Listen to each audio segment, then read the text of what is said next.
Drink beer. Think beer. You're listening to Brew Bloods. All right, welcome to episode 78 of Brew Bloods. We are still in Brew Bloods Mobile 1. We're in it's the car edition. With a car edition. We've been traveling for about 2 weeks in this car.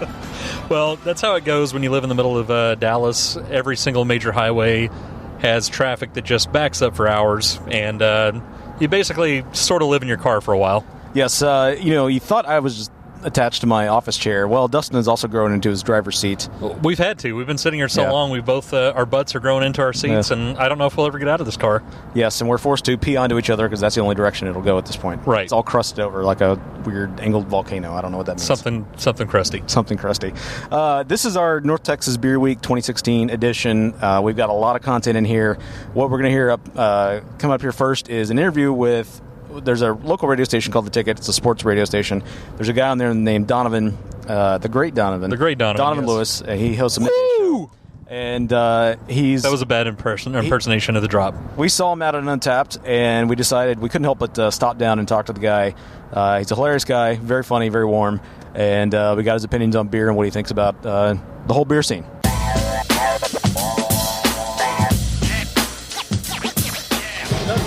We have a really weird thing in common from history. Back when you were on the Bone, do you remember going to Cowboy Bill's wedding? Yes. Okay. My wife was best friends with his wife at the time, so I remember seeing you up there dancing and everything, so I just remember cool, that man. on the air. Yeah. Oh, very cool. That's awesome. How long that was? Boy. 10 years ago, maybe? Probably more than that. Yeah. I've been at the Ticket for 10 years, so it probably was more than that. Gotcha. We're here talking with the late, the great Donovan Lewis of The Ticket, local sports hero.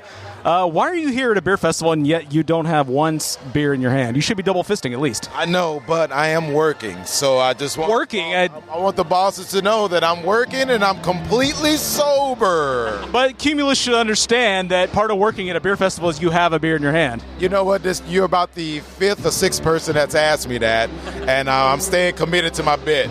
I'm trying to stay committed and I'm trying to stay sober, but everybody walks by and I smell their breath, and I think I get a little tipsy every time I smell it. So I'm good right now. So when you're here, if you weren't on the clock, what's your preferred go-to beer here? You know what? I don't know. I've been hearing everybody saying that the bourbon barrel is like really, really good. So I'm going to claim that. Because at 7:01 when I'm done, I'm going to go have some, and then I'll let you know. Yeah, I recommend hitting up every single one of these booths and having 3 or 4 of each. You know what? You should be my psychiatrist, because that's really good advice. I really appreciate that. We've heard you guys at the compound and stuff. They don't mind drinking on the air. But they don't mind drinking on the air when it's, when it's beneficial to them. Right, and that's ratings for them. Like me standing out here, they might frown upon it. But you know what? Some of my bosses look better with a frown, so I may get a drink before I'm done. So how beaten down are you not being able to drink beer out here? Oh, I'm good. Yeah. Just have to stare at drunk people all day and deal with them like us? The drunk people are the best people. And I love being around and talking to drunk people because they're so nice, and they'll pretty much do everything I ask. So if it's a hot girl that comes over and she's drunk, boom! We've knocked out a lot of the whole process, getting to know each other process. All right, are you more of a beer or are you more of a liquor person? I am way more of a liquor person than a beer person, but I will have both. I don't discriminate. Maybe take a beer followed up with some sort of shot back, right? Some kind of whiskey. What do they call the beer and the whiskey together? There's an Irish car bomb when you slam a shot of Jameson in a Guinness. Yes, I've seen that. I haven't done it, but I'm a virgin when it comes to that. Well, if you're more of a white wine spritzer type, Oak Highlands has a white wine freaky deaky that's a Belgian. It's about 10% ABV. It's pretty good. It's called a white wine freaky deaky? Yeah, it's called the normal beer is freaky deaky, but they have a variation called it's a white wine. I'm going to try because I just like the name, freaky deaky. All right, well, we'll let you go here, get back to not drinking and being extremely bored. But can you do what we call a wacky radio liner for us? By the way, we're the Brew Bloods. We're a beer podcast. That's why we're here. So. Very nice. Now, what do I need to say? I always listen to Brew Bloods. The Brew Bloods, yeah. Brew Bloods. Okay, all right. Gotcha. Yeah, read my boobs. Gotcha. I will read your boobs. All right, this is Donovan Lewis from Sports Radio 1310, The Ticket, and guess what? I always listen to Brew Bloods on the podcast when I'm reading boobs. Thank you very much, Donovan Lewis. Pleasure, man. You're a gentleman.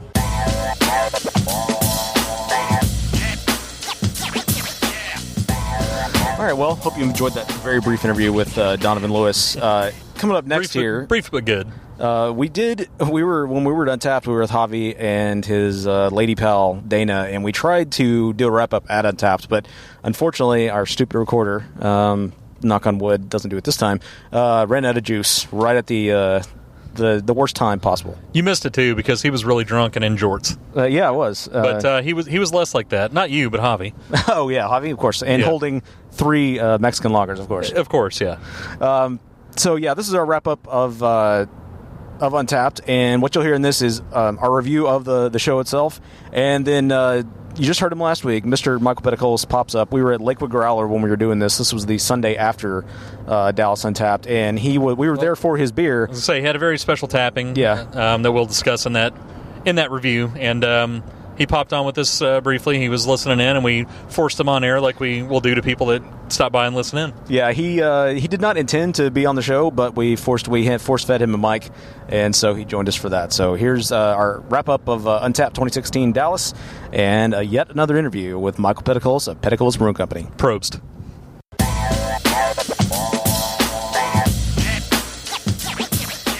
Well, we're here at Lakewood Growler right now celebrating North Texas Beer Week 2016. Yesterday we had Untapped Dallas. We're actually going to participate in it this week, being a beer podcast, and in Dallas. We didn't last year, but we tried to record yesterday, and even though I had charged our stupid recorder, for some reason I apparently was not charged nonetheless. So we had zero power. So we're going to cover Untapped Dallas, but right now we're celebrating. We came here to Lakewood Growler today for the Peticolas Velvet Hammer Cherry Cask. If you guys have never heard the show before, we're slight fans of Peticolas Brewing. Michael Peticolas is our overlord, and we're also, of course, paid by Big Beer at Lakewood Growler. Right. Mark actually demanded a seat right next to the owner founder of Peticolas, that's right. And that's where he's sitting right now. Right behind me. Yep. But yeah, so let's talk about Untapped yesterday.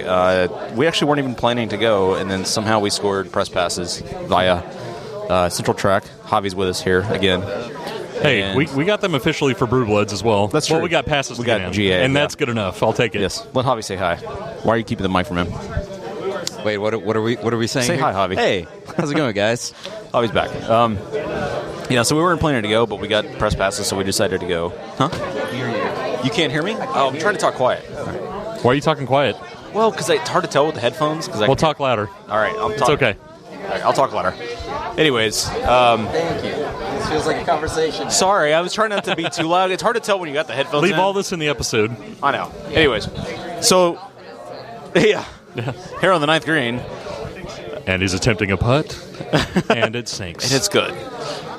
Anyways, so Untapped Dallas 2016. It was a different layout this year. Last year it was like a T-shaped layout. This year it's at Fair Park in Dallas, which is where the Cotton Bowl is for you sports fans. Javi, your opinion on the layout?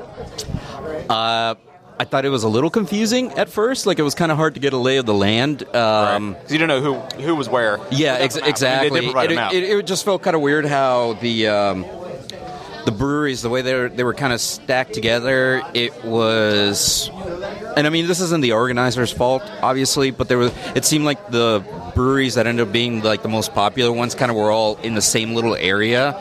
So there was a lot of lines where there would be some that would be just, like, completely empty, you know? And so there would be, like, I don't know, I feel like you'd have to wait in line a little bit longer. Right. In some instances. But honestly, I thought that it was great because, like, at least the way that they laid out the stages, because they were so far away that they couldn't bleed into each other's. Like, if one musician was playing, then it wouldn't bleed onto the others. Yeah, that was good for sure.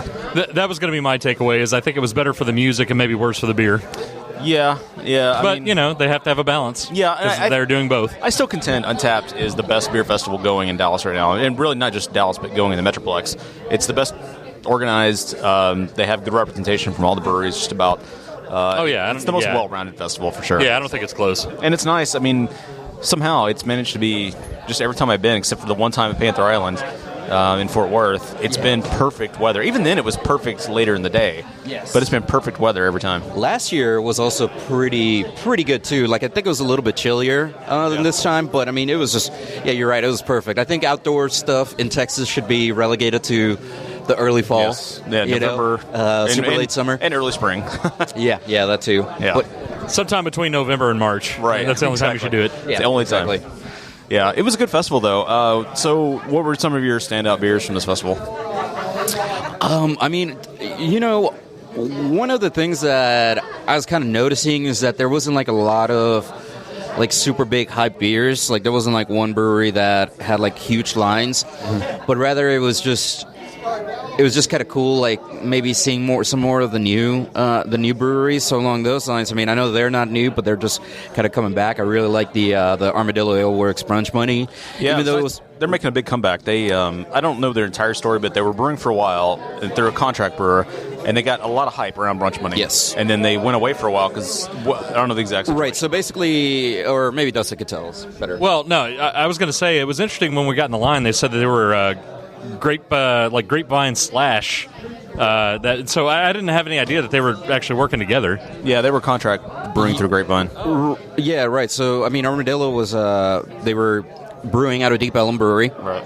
and then that relationship ended, and then they tried to get their own brewery up in Denton, where all the original people are from, and some shady deals didn't go through properly or whatever, screwed them out of a brewery, and then they had to kind of go away for a little while, reconvene, and then they're coming back, and they're actually building something off of the square, I believe, in Denton, so should be back. So that's why. But yeah, so back to the beer, Brunch Money. I mean, that was one of my favorites. You said it's changed, right? It's changed, yes. Before, like in the first iteration, it was a golden stout, right. Which. It's kind of implied that I think Stone might have copied them whenever they did a Golden Stout as well. Interesting. But it was very sweet. It had a lot of chocolate and maple syrup kind of flavors. This time around, it was a little more spicy. And there was a little bit more of a kick on the front end, which I found really interesting. And I'm not sure if it's just a changed recipe or it needs to age or what's up. But either way, I mean, I loved it. I went back like a couple of times just because it was really good. That was my first time to have it, and I really enjoyed it. I was kind of surprised by overall. It did. Sorry, still talking too quiet. All right. Overall, it seemed like there weren't as many one-offs as I would have expected. So, like, for instance, Community last year had their funnel cake, which they brewed for the state fair, which was there again. Yeah. They had the McAllen Legion, but that wasn't necessarily a one-off of the festival. And that's one thing I think we saw more of in the past that we didn't see as much this time that I would like to see more of a return to. Well, our buddy Real Distraction on Twitter has mentioned that before, the fact that the reason he likes the Holiday Ale Festival in Portland is because you can get a lot of beers in there that are not necessarily approved by the alcohol and tobacco or whatever the actual community is for the state, and they can actually do one-offs for that particular festival. That's what I'd like to see more of. And in Texas, you can't do that based on law. Oh, really? Yeah, it has to be an approved beer. Really? I didn't know that. Yeah, exactly. Oh, that's why we have a lot less experimental stuff at these festivals. But yeah, I mean, I think we also should mention, since you mentioned the Legion, the fact that Community is going to stop making the regular Legion. Yeah, we got that news last night from an unnamed beer source that Community's going to. They found that compared to the Temptress, Lakewood's Temptress, it wasn't gaining traction like it should have. Their variants were the barrel aged and the. This is getting very local on you in Dallas. Very local, yes. but yeah, it's interesting because they've been it's been a local imperial stout that's done really well for them. But I can't say I blame them if your sales aren't supporting it. Why you keep doing that? So. Do you ever reach for Legion, like regular Legion? I have it in the fridge. I drink it once in a while. I buy that way more than I buy the Temptress. Yeah. Nowadays, because honestly, like, I mean, and this isn't in the fault of Lakewood or anything like that, but I think they've come out with so many variations that it's like, kind of, what's the point of drinking like a regular Temptress? Right. You know? Yeah, I agree. So when you could have like the Sin Mint or the Mole or French Quarter or any of those. Yeah, and I agree. Actually, Legion I would reach for before Temptress normally. Right. And also, the barrel-aged Legion gives Bourbon Barrel Temptress a good run. I don't know if it's as good. It's probably not quite as good, but it gives it a good run. It's a solid beer. Yeah, so definitely disappointed to hear that, but I understand. The McAllen Legion, though, they took their Legion and they aged it in McAllen Scotch barrels. And it made it really rounded it out, made it really smooth. Definitely. Really dangerous, not unlike the beer we're drinking right now, the Cherry Cask Velvet Hammer from Peticolas. But really, really dangerous beer, but really, really good. There was quite the packed event the night before at the release. A bunch of beer nerds got out there and packed the place up. I'm glad we didn't go to get swamped by that event, but it's good to see they had it at the festival. Well, to tell you the homer of community I am, I was down in Austin for a week, and when I went to the store to buy a beer, the beer I actually got was the Mosaic IPA to take back to the room. So, other variants we did see were the Yam Danky from Revolver, which is their yam beer that I say only IBU of 80. That I know that sounds high, but it's actually way more. Like, we've seen a lot of IPAs with higher IBU that were smoother than this beer. I mean, or less high, not smoother, but way more hoppy. right. Or less hoppy, I'm sorry. This beer was really, really hoppy for what you would expect. I mean, this might be just kind of me, I don't know, kind of misremembering, but it feels like all of a sudden there's some yam, like a bunch of yam-related beers the coming brewery out. did, which would just the with autumn brewery maple one, was a yam beer. and then there's that one. I don't know. I feel like I guess there's people more. are just trying to get outside because pumpkin. What they're finding is that pumpkin sales are declining. Pumpkin products, pumpkin byproducts are declining in sales, which is why you've seen a bunch of breweries get rid of their pumpkin beers because they're not selling. And so I think people are trying to find an alternate channel to celebrate the fall. The overstock of Pumpkinator this year, I feel like it's a little indicative of that. Before it used to be so rare. Now either they up production or people are just buying it, you know? I was going to say, though, so we talked about some of our favorite beers. What about some of the new breweries that, I feel like this year I was excited because there was a lot of breweries that, for one reason or the other, I just hadn't been able to try. Do you guys have any thoughts on any of those newer breweries? Well, there was Manhattan Project, which had opened just 24 hours before opened their doors. They had a really good coconut beer. Hey, Mr. Peticolas. Good to see you, man. Awesome. How are you? Doing a quick review. Sorry. No. It's fine. Can interrupt anytime. You're always welcome. All right. It was.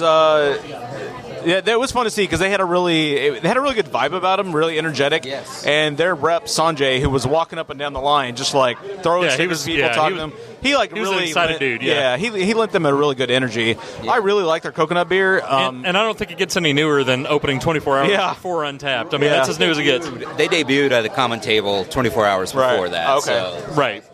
Yeah, but it was good. It was good to see fresh faces. Yep. They were clearly passionate, especially Sanjay, clearly passionate about what they did. There was a lady on the tap line with a baby, pouring beers. Right. I think she's one of the owners. We didn't have enough time because that line was super long from Manhattan Project. It was. And so we only had a few seconds I gave her a sticker. She said, contact us anytime. So maybe we'll be talking to them soon. But it was good to see a fresh face like that.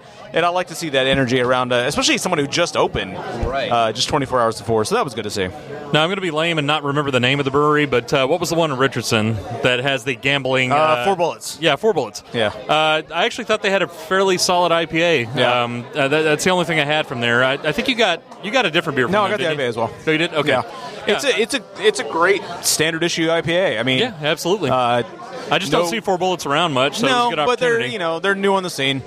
Another beer that I'd like to note is the Imperial Red Rye from Tups, our old favorites from Tups. Yeah, that was a very solid beer, and I'm glad I know it's limited right now, but they're talking about bringing it back again sometime in the future. Yeah, and I'm not a rye fan. As I told Chase, co-owner of the brewery, I'm not really a rye fan, rye beer fan typically. Enjoyed as you pointed out, the Bourbon County rye. That was good. But other rye beers I've had from Raw Notation last year, I just don't care for that flavor palette. But theirs, however, whatever they did, it's a really, really smooth rye beer. It's not. I don't know. It works for me. I really liked it. I was very surprised. I think that was one of the more surprising beers that I had. Yeah, and honestly, it's really good to see some of these breweries that are from the suburbs, especially kind of making some really good product out there, because it feels like, I don't know, maybe it's just my own impression, but sometimes I would think there'd be some I don't know, there's I still can't think of a beer that Bitter Sisters has made, Right. And McKinney too. If people don't know the Dallas area, McKinney is I would say third or fourth tier suburb. Yeah. So it's basically starting over again. So it's really good to see people out that far doing something that good and influencing all the way back to the main area of Dallas. Yeah. Yeah. So what if you had to name one that was your favorite of the show? What would it be? I'll tell you. I'll start. For me, go ahead, it was. I was really surprised because I had not had anything from Co-op since we went to the casino and had the F5 IPA at the Toby Keith's. I'll kick your boot in the ass. Trump United States restaurant, and that was a decent IPA. It was the F5, but there they had this spicy Hawaiian, and it was a Hawaiian wheat beer with jalapeno, and. I was kind of underwhelmed at first because you got the jalapeno flavor without the spice, and then as you drank more, the spice started to build. So it was a perfect balance of the sweet Hawaiian with the jalapeno spice. I thought it was a very well done beer, very well balanced. For me, that was my best in show for sure. Honestly, I would say that I really enjoyed, first of all, Lakewood's Thread Spinner, their barley wine. True. It was really good, really drinkable. Definitely betrays the 13% ABV. But if I was going to say like the favorite beer would be the horchata from the brewery. Yes. I love that. Yeah, that was good. I love that beer. That was the brewery which we damned last week with our autumn maple. Yep. I mean, they brought it around again with the horchata. Yeah, and they had like a good coffee stout that you tried, right? Yeah, they had. I forget the name of it, but yeah, it was something coffee. Bring me coffee or something like that. Yeah, something like that. Yeah, that was a good coffee beer. It tasted a lot like cold brew coffee. Yeah. So it's not as sweet as some of those other coffee beers, like the Inspiration from Community Local, right. Or the Atwater Vanilla Java Porter. Yeah, those are super sweet. Yeah. Yeah, it wasn't like those remind me of like the Starbucks one-shot cans you get from the convenience store, like that, like saccharine sweet. Yeah, these were more of like your raw coffee, freshly ground coffee. Right. So, but not so bitter. Or burned tasting. So yeah. But the horchata one, that one's like for those not familiar, horchata is like it's a drink primarily from Mexico, and it's a rice-based milk drink. Right. It's usually made with some cinnamon and some other sort of flavors. It is just like big childhood drink of mine. It tastes kind of like a little kid. It tasted so sweet. It was like a perfect representation of that drink that just happened to also be a beer and have alcohol in it. It was amazing. If you haven't had it before, to me it reminds me of like drinking creamsicle, having a creamsicle, but adding a little bit of cinnamon to it. Yeah. So if you have an orange creamsicle with some cinnamon, that's kind of what horchata tastes like. So, and that's what this beer tasted like, which was really, really good. Damn good beer. But yeah, I think for me, Co-op was definitely the winner of the show. What about you, Dustin? Well, I got a couple of comments. I came in a little bit later than you guys, so I didn't have all the exact beers that you guys did. But I want to actually start out on a disappointing note. As it's been well established on the show and by our buddy Javi here, I'm quite an Nkasi homer. And I've always liked Slayer over the years. It's been a Pumpkinator competitor. I thought it's been really solid. This year, it's really bland and not good. This is the first time I've actually thought that and thought it was not like because Nkasi usually hold in high regard, but no, this year they were not. They did not compete with other pumpkin beers and stuff like that. Oh, here. I just want to listen. Oh, I want to hear this. This is like a festival overview right now, an Untapped Fest. I didn't have it this time. All I had was that IPA at the end of the day. And oddly enough, on my positive side, even though Michael Peticolas is sitting next to me, I was going to talk about this. I always enjoy the Sledgehammer at every single festival. I wish it was more available than just there, but I understand why it's only there. I enjoyed that, and I like the Tupps Red Rye as well. I would say those are two of my standouts from this year. And I do want to mention the Oak Highlands White Wine Freaky Deaky. Oh, yeah, that was good, too. Man, that was a damn good beer. If you enjoy white wine, a Sauvignon Blanc, that is a damn good beer. Yes. That, again, another dangerous. There were a lot of dangerous beers this year, and that was up there. That's like 10-point-something% ABV, and those white wine barrels just smooth it out and make it man. And it's a perfect summer beer. Put it that the way. Macallan Legion deserves an honorable mention too. That was a very solid beer too. It really rounded out that beer. Now, we're here today, Lakewood Growl, because of Peticolas, because we're drinking the Velvet Hammer, the Sherry Cask edition. Yes. You want to tell us while you're here? Do you want to tell us about how you made this beer and where the inspiration came from? No, I don't. I want to listen to what you guys are talking about. All right, fine. All right. Well, I will say I really like this beer. This is the Velvet Hammer is typically a more hoppy red ale, and this really rounds it out. And this is a damn dangerous beer. Once again, making its license to kill with this beer.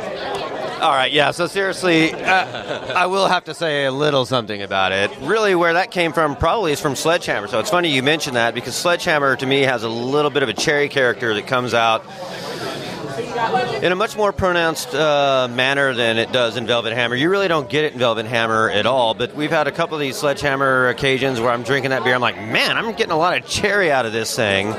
And so really the man behind this cask specifically is right over there in the North Texas Beer Week shirt. That's Chad Brooks, one of our brewers, and he handles the vast majority of all our casks these days.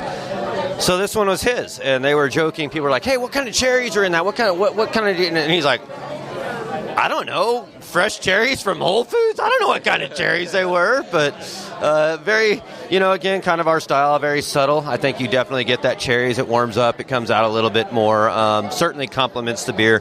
It's not one I ever really would have thought. It's not an addition I would have thought about putting in there, 1, 2, 3 years ago. But Sledgehammer kind of was the one that made us decide to do that. And, on a sad note for myself, I was at the festival yesterday. I got there late. And someone walks up to me and says, hey, man, what, you have all your beer? I'm like, yeah, absolutely, all our beer's there. And he's like, no, it says the Sledgehammer's out. And I'm like, damn it, Sledgehammer's out. I didn't even get to try it. So what year was that you guys had? Man, this is terrible. I don't even know. I don't even know. But your comment about, I wish it was a little bit more available. Stay tuned. I think you'll find that beer will be a little more accessible to you guys in the future than it is currently. So we'll see. That's the first little nugget on that. So outside of your own beer, what was your favorite of the show?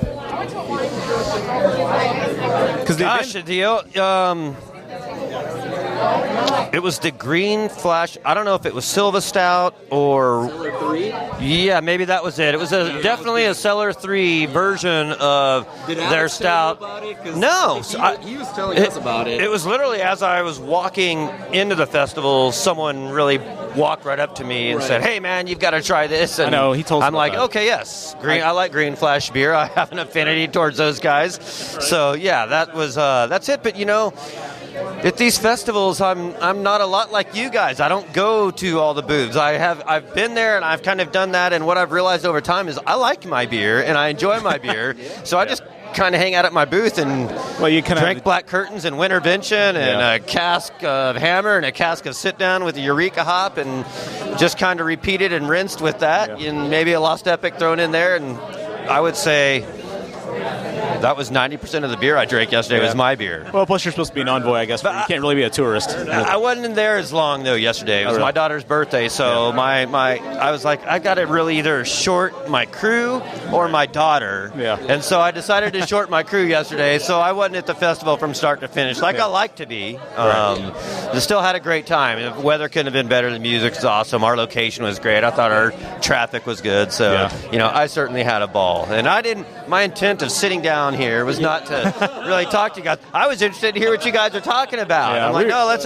take the focus off of me. I want to hear about Freaky Deaky. And I kind of laughed when you said, and I think the Macallan Legion deserves an honorable mention. I'm thinking, shouldn't that deserve more than an honorable mention? I mean, it's got to be a pretty cool beer to have. I didn't get a chance to try it, but I did hear a couple people mention it, and it sounded excellent.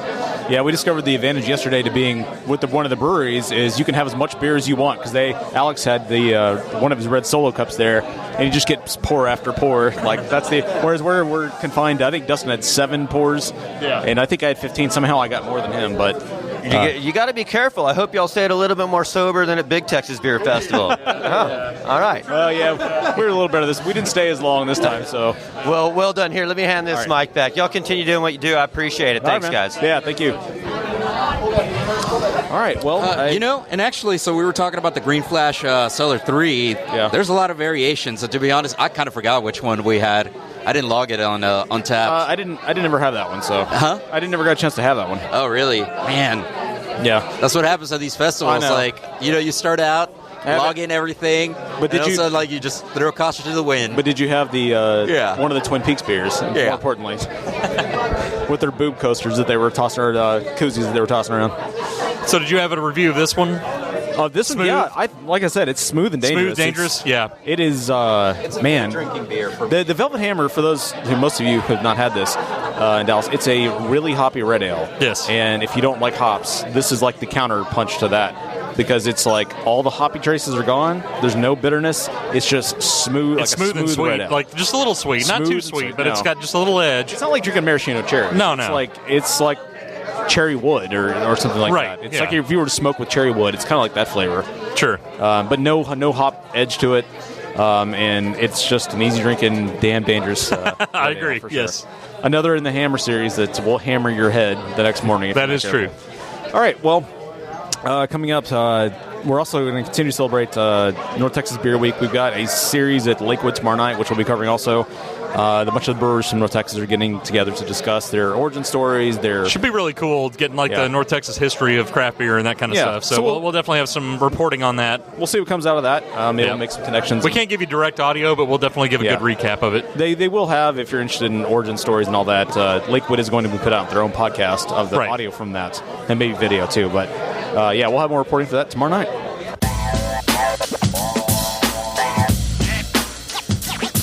All right. Well, I hope you enjoyed that wrap-up of Untapped. Now, coming up next is we also went to a panel at Lakewood Brewing Company. Yes, we were a Lakewood Growler, and there's also a Lakewood Brewing Company. Shocker. We're talking about Lakewood again. That's right, yet again. There were a number of people at this panel. There was Fritz Rahr from Rahr Brewing, and who's going to be pertinent to what we're about to show you next, or not show you, but let you I don't know how. We know you're not viewers. We had Dennis from Franconia Brewing. And he and Fritz had two of the earliest breweries in Dallas. We had, It was a big panel. It was a big panel, and I'm forgetting everybody's names right now. Unfortunately, I don't have my phone in front of me to look it up. But anyways. It was an interesting mix of people that participated in the panel, because you had people who were actual brewers who create beer and sell it to retailers, and you also had people in brew pubs, and you also had people that were actually associated with the retail side. So you kind of covered all of it, and everybody in this panel, or most everybody in this panel, has been in DFW for a long time, and if you're a long-time DFW craft beer drinker, you've probably been influenced by one of these folks in one way or another. So with the cast list was Fritz Rahr, president and founder of Rahr & Sons Brewing, Dennis Werman, founder and brewmaster at Franconia, Jamie Fulton, brewmaster at Community Beer Company, Tim Deemer, the head brewer at Lakewood Brewing Company, Dan Henserling, the brewmaster at Humperdinck's and Brew Pub, which, for those of you who don't live in Dallas, it's a somewhat big sports bar-esque chain here in the Dallas area. I don't even know if I'd go that. I guess they're technically a brew pub. Yeah, I would say I wouldn't even call it a sports bar. It's more of just a standard brew pub. Keith Schlab's the beer guru and operating partner at 8.0 Management, which owns the Flying Saucer Draft Emporium, which owns it's a local draft beer emporium.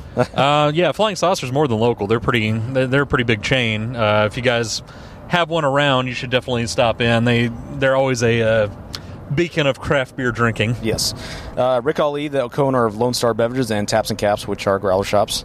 And he's also, I think, getting into the brew pub game now. And Brian Brown, who's a local beer historian and co-author of Beer and Big D. And we also had Wim Benz, the owner and founder of Lakewood Brewing Company. So what happened was they had this panel for about 90 minutes, I guess. And towards the end, the last 30 minutes, they let people ask questions. And so I got to ask a question. And who will mostly be talking in this will be Fritz Rahr of Rahr Brewing Company.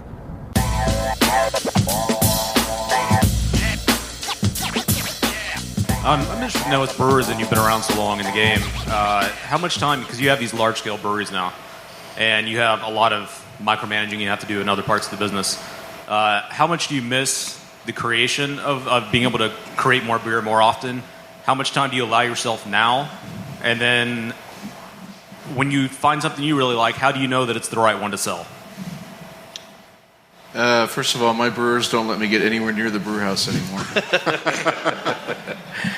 But we're all very much in tune with the creation of new beers. We go through long, tedious steps to make sure that the product that comes out now is exactly the way we want it. And we started that with Pride of Texas, and that took us about 6 months of brewing probably 8 to 10 different batches of beer and giving it to the people at our tours and getting their feedback and doing blind tasting panels at the brewery with other beers in the market. And it's very much a creation game amongst the entire team. And when I mean entire team, it could be the distributor or some guy dropping off a package or something, and we're doing the blind tasting, and we're having him jump in or her participating in that feedback as well. But for me, they like to keep me away from anything that I could do to do something bad. So I actually have a vastly different answer to that question. I am not the owner of Humperdinck's. I'm just the brewer. I've been the brewer for 20 years, and I've never been anything else. I've been fortunate to find someone to pay me to make beer every day for 20 years, and I still love the job. I mean, the job, the boots on, my chemical guy, it drives him nuts that I still get in and scrub my kettle every brew. He said, you don't need to do that. We've got chemicals that'll clean that just fine. I said, that's just the way I learned. And it goes back to my first brewing job in 1996 was at Humboldt Brewing Company. And the brewmaster was a man named Stephen Parks, an English brewmaster. And I worked there, I apprenticed there for 6 weeks, and I worked there a couple months, and I never saw him with a scrub brush in his hand. And on his last day at work, before he left to teach at the American Brewers Guild, I was up there doing the second brew of the day, and Steve comes running up on the brew house, and he said, you finished knocking out? I said, yeah. He said, I'm getting in the kettle. And I just gave him a look like, what are you talking about? I've never seen you anywhere close to cleaning anything. But it was his last day, and to him, that's what the experience was. That's what he wanted to do before he left, was get in the kettle. And that was not an easy kettle. It was a 50-barrel kettle with no ladder. So you had to climb down the calandria, and Oh, geez, that hadn't been scrubbed in 2 years. No, we got it. We did it every brew, and the other two guys I worked with were like tiny little spider monkeys, and then me and Steve were big guys. So it was a struggle to get in and out of there. But that was his last day that he wanted to get in and scrub the kettle. And to me, that's always what it's been about. I admire the guys up here in Wim who have started their own businesses, and I envy the size of everything they've done. But for me, it's I just love the job. I just go and do the job every day. And as far as the creativity goes, we don't field test all that stuff. I've been brewing my seasonal recipes for 20 years, and I've tweaked all of them to where I got them where I love them. And I don't really have to worry about what sells. I'm in a brew pub. They drink what I tell them to drink. That sounds great. I'm going to do that.